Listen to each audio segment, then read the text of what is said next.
Google करा हमने list of snipers, तो उसमें आपका नाम आता है। ठीक है, मतलब वर्ल्ड के 200 स्नाइपर्स में से एक नाम आपका आता है और आपको जेल भी जाना पड़ा था। तो क्यों जेल जाना पड़ा था? एंड क्या ये पब्लिक रिकॉर्ड में सब हर किसी का नाम अवेलेबल रहता है कि जो स्नाइपर है डेडिकेटेड, उसका नाम पब्लिक में आ सकता है?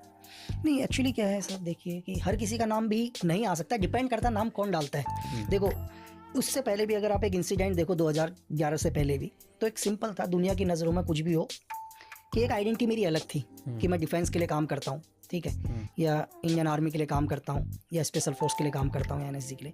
देन आने के बाद धीरे धीरे जब मुझे एक डबल मर्डर के केस में एक किलिंग होती है उत्तराखंड के अंदर, और उस किलिंग में अरेस्ट होता हूँ मैं, ठीक है, तो उसमें उस टाइम यूपीए की गवर्नमेंट थी, और यूपीए की गवर्नमेंट डिसाइड करती है, वहाँ की पुलिस और दिल्ली पुलिस और यूपी से कुछ बुलाए हुए कि इस किलिंग के पीछे इसका हाथ है करके।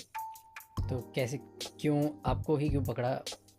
राजू पारगाई और अमित आर्या केस पर। ये दोनों कौन थे? एक्चुअली दोनों, अगर आप रिकॉर्ड देखो तो दोनों के हिसाब से एज ए गवर्नमेंट रिकॉर्ड में दोनों एक बड़े गैंगस्टर्स हैं, ठीक है, दोनों बड़े गैंगस्टर्स, और कई केसेस हैं उनके ऊपर। मर्डर्स केस तो आम बात है, ठीक है, लेकिन कुछ आर्म्स डीलिंग्स पर भी हाथ है इनका। ओके, तो इलीगली वेपन स्मगल करते थे। वेपन्स और मर्डर्स तो आम बात थी, मर्डर्स वगैरह तो बहुत हैं।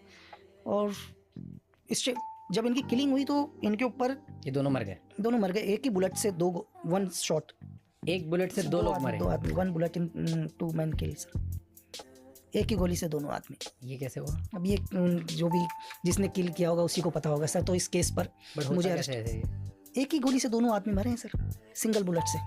कैसे होता है, मतलब व्हाट इज पॉसिबल?